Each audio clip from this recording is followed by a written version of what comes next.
Meet Lord Barnaby. He is a distinguished Victorian gentleman. He owns a textile factory, hates the French, and currently he has a splitting headache. Does he take an aspirin? No, that's for peasants. Does he drink water? No, water gives you cholera. Instead, Lord Barnaby reaches into his velvet waistcoat, pulls out a small silver spoon, and consumes a pinch of brown, dusty powder. He feels better immediately.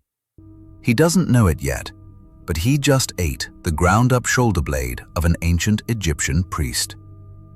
Welcome to Historical Hustlers. Today, we're looking at the ultimate pyramid scheme. Literally. This is the story of how for 500 years, the smartest, wealthiest, and most civilized people in Europe turned cannibalism into a booming wellness industry. To understand this hustle, we have to look at the market gap. It's the 12th century. Medicine is terrible. Your doctor is likely to prescribe you a mixture of leeches and prayer. People were desperate for a cure-all, a magical superfood that could fix everything from stomach aches to paralysis. Enter a massive translation error. You see, in Persia, there was a substance called Mumia, a type of black, tar-like asphalt found on mountainsides. It was used to heal broken bones. It worked reasonably well, but when European merchants started translating Arabic medical texts, they got confused. They saw the word Mumia and thought, wait, doesn't that sound like the stuff found inside Egyptian tombs? And just like that, a branding disaster became a marketing gold mine. The logic was simple. If this black tar cures bones and Egyptian mummies are coated in black tar, then eating the mummies must be super healthy. It's the same logic as thinking that because drinking water is good for you, drowning must be fantastic. Suddenly, demand skyrocketed. Mumia became the must-have product for the European elite. King Francis I of France carried a pouch of mummy powder everywhere he went. It was the iPhone of the Renaissance. If you didn't have a pocket full of dead people, were you even rich? But here lies the problem every successful startup faces: supply chain issues. Egypt made a lot of mummies, sure, but they didn't make an infinite amount. As the craze hit its peak in the 16th and 17th centuries, the supply of genuine 3,000-year-old pharaohs began to dry up. The price of premium mummy dust hit the roof. This is where the true hustlers entered the chat. Merchants in Alexandria realized something crucial. Their customers in London and Paris were idiots. They couldn't tell the difference between a legendary king like Ramesses II and a random guy who died of the plague last Tuesday. So they pivoted. They innovated. They disrupted the industry. They stopped looking for ancient tombs and started looking at local graveyards. They raided execution sites. They bought the bodies of criminals, slaves, and lepers. The production process was streamlined for maximum efficiency. Step 1. Acquire a fresh corpse. Step 2. Stuff it with asphalt and straw. Step 3. Bake it in the sun until it looks old and crispy. Step 4. Grind it up and sell it as ancient medicine. One famous merchant, let's call him the CEO of Corpse Inc., was interviewed by a doctor named Guy de la Fontaine in 1564. The merchant laughed and showed Guy his warehouse. It was piled high with bodies that were clearly not ancient. The merchant admitted he prepared them himself and marveled at how gullible the Christians were. He was literally turning the recently deceased into a high-margin export product. The profit margins were insane.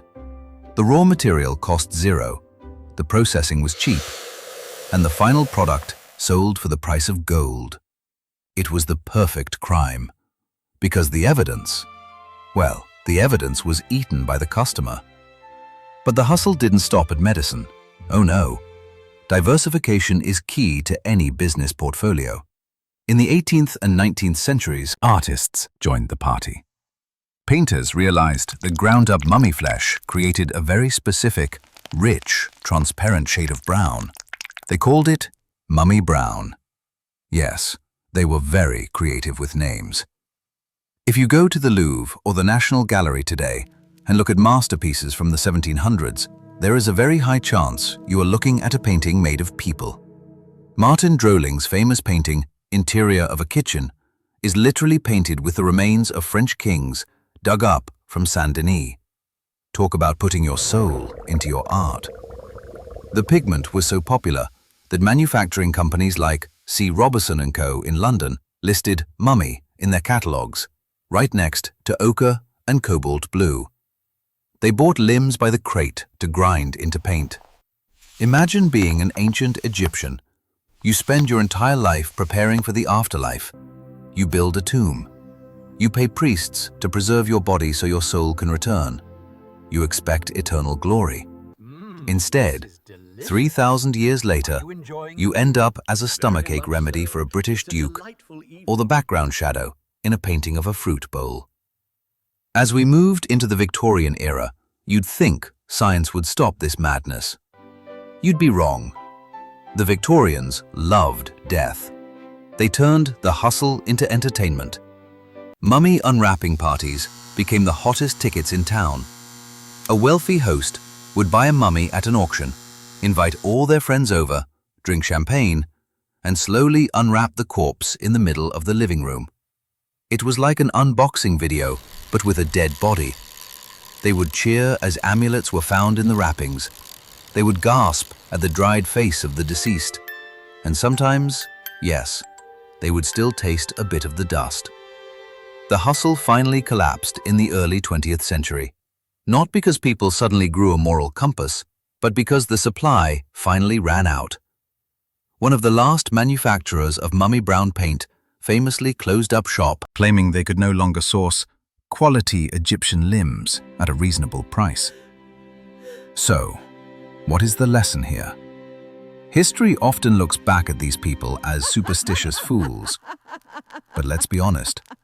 We live in an age where people buy crypto coins based on dog memes and spend millions on JPEGs of monkeys. The mummy powder craze wasn't just about medicine. It was about the irresistible allure of the exclusive, the exotic, and the expensive. The merchants of Alexandria didn't just sell dead bodies. They sold a story. They sold the mystical power of the East to the bored, wealthy pockets of the West. They were the original snake oil salesmen, except the oil was actually human juice. Next time you buy a supplement that promises to fix your life or invest in a scheme that seems too good to be true, just remember Lord Barnaby. Remember the spoon, the headache, and the very expensive, very dead Egyptian in his stomach. Because if history teaches us one thing, it's that there is always a hustle. And there is always a buyer hungry for magic. Thanks for watching, Historical Hustlers. Don't forget to like and subscribe, or we might just turn you into paint.